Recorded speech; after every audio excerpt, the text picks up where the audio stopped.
course, we're going to introduce you to Nicholas.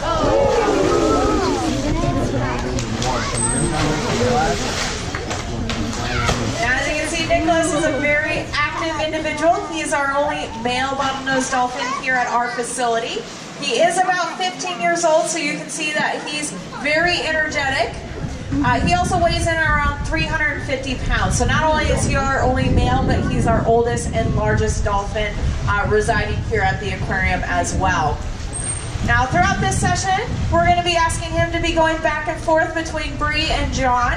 The main focus of our session is going to be hanging out and playing with one another. This is really important to establish a relationship.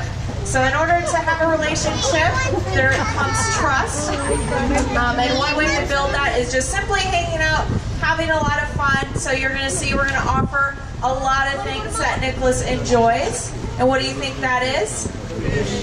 Fish, exactly. But what you're going to notice is that Bree actually does not have any food. So we can offer other things outside of food that our animals seem to enjoy as well. So one of those things seems to be tactile rubs. So Bree's giving Nicholas some back rubs, some belly rubs. We can offer toys throughout the session. For those of you who are up here just a moment ago, we had a couple toys that Nicholas was interacting with. So we can offer that throughout our session as well, in addition to food. Now here we do focus on positive reinforcement, so anytime that we come out here, we're asking for different types of behaviors. What we're going to do is we're going to draw attention to the things that he's doing correctly, and if he does do something incorrect, that's perfectly fine. What we do is we simply just ignore it and we move on with the session. We don't use any form of negative reinforcement or negative punishment. So if he does do something incorrect or wants to do his own thing, you're going to notice that Bree and John is not going to punish him, not going to yell at him. What we're going to do is simply allow him to do his thing. And then what we can do is we can step back up and see if he is interested in doing either the same thing we were doing or we can do something else. So right now that's actually what is happening. So he was really engaged with Bree. And then he went down to the windows below you. There may have been someone down there, someone interesting. And he was swimming around doing his own thing. But as you can see, he saw John over here and is very interested in participating with John. So John is going to interact with him. And so you can see that he does have opportunities in which he can do his own thing when he wants to. And then if he wants to hang out with us, that's great. We're going to offer him all those really fun things if he wants to hang out with us. So John's playing a few games over here.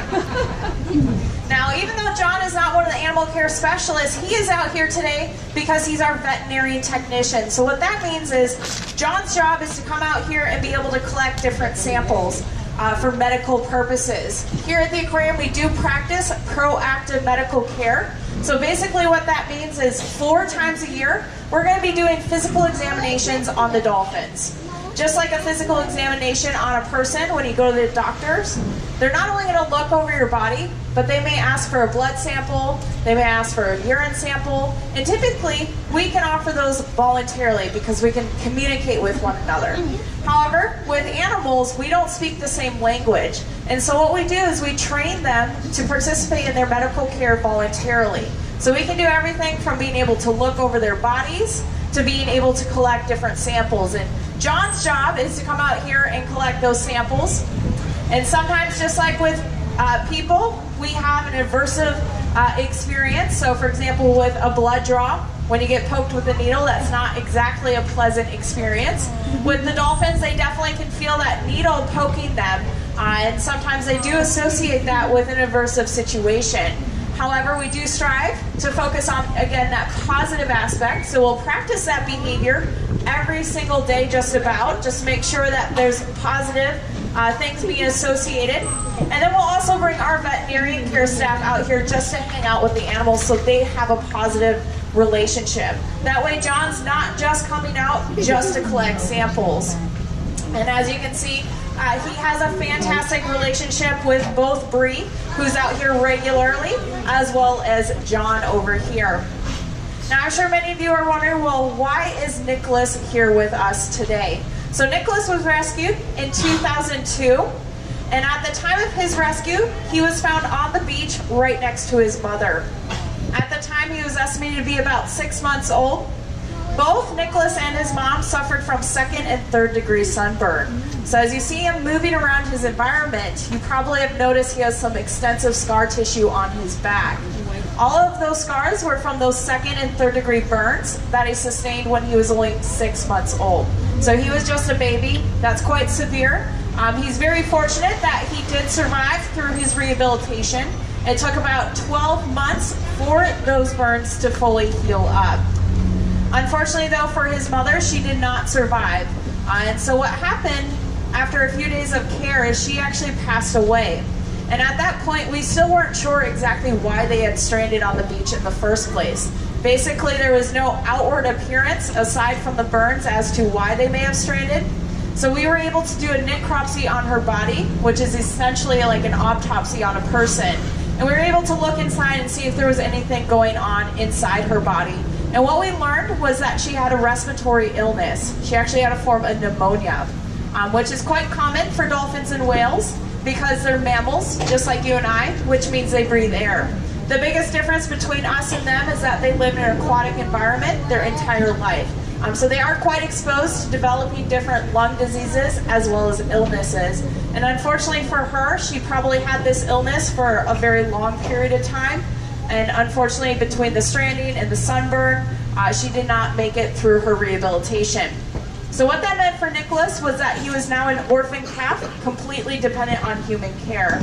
And actually, the U.S. government is the ones who make decisions whether dolphins or whales are releasable or not.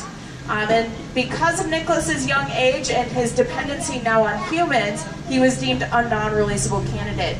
Typically for bottlenose calves, they'll stay with mom for about 3 to 7 years, and during that time they would learn how to be a dolphin. Mom would teach them how to hunt or forage, teach him how to protect himself from predators, as well as socialize with other dolphins. In a way, it's very similar to people. We'll typically stay with our parents or our guardians until we're about 18 or 19 years old. During the early stages of our life, we'll start to learn how to communicate. We'll learn different skill sets in school to help us succeed as an adult. So it works a little similarly, but it is a little bit different. Again, typically they'll spend about 3 to 7 years with mom. So since Nicholas is deemed a non-releasable candidate, he will remain here under our care. And so this is where training comes into play. So our training program consists of a wide range of different types of behaviors. We of course have the medical management behaviors I was recently speaking about. We also have other behaviors that are really important to take care of him, and those behaviors are exercise. Just like us, if the animals don't get the appropriate amount of exercise, they can become overweight. And an overweight dolphin can have health problems just like an overweight person. And so a lot of these exercise behaviors will typically associate with entertainment. However, the reason why facilities teach these types of behaviors is to get their animals engaged in using muscles that they may not necessarily use on a regular basis. Again, Nicholas out in the wild, he would be learning these jumps from his mom or maybe his group members. He'd be using his tail to catch his fish. He would be swimming around really fast to catch his fish, or again, avoid those predators like sharks. And so in this environment, as you can see, Nicholas doesn't have to worry about catching his food or avoiding sharks. And so our job is to engage him in different ways so that way he is getting the physical exercise that he needs. So we'll do exercise behaviors all throughout the day, throughout various sessions. Another great set of behaviors is to engage the animals mentally.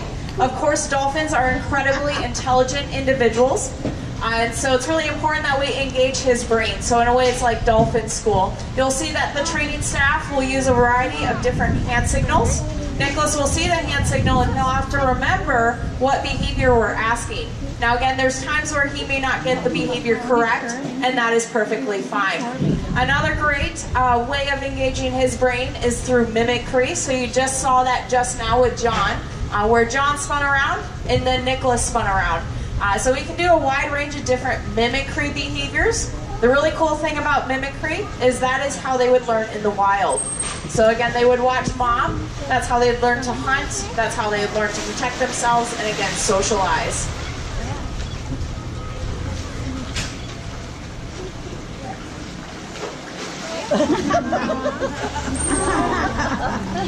Now that was another great example of the mimicry that we do here. Now you will notice all throughout the day the care staff have been interacting with all the animals out very closely, and that's because these animals that are out and about are non-releasable candidates.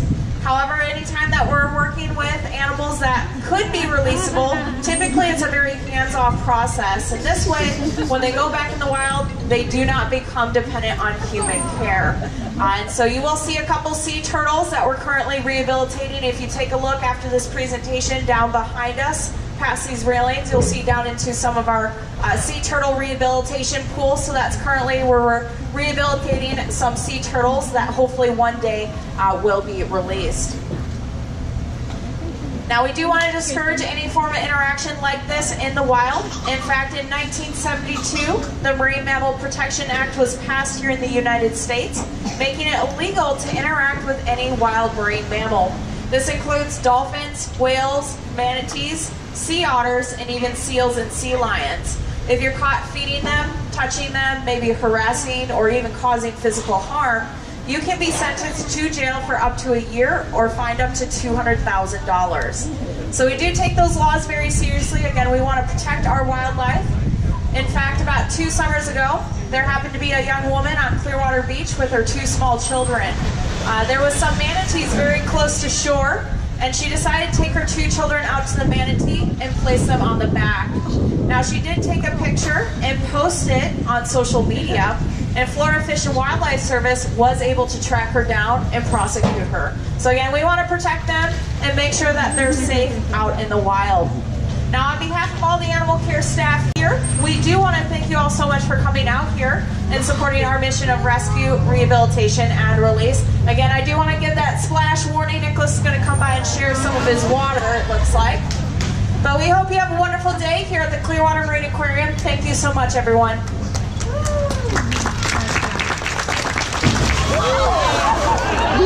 Woo!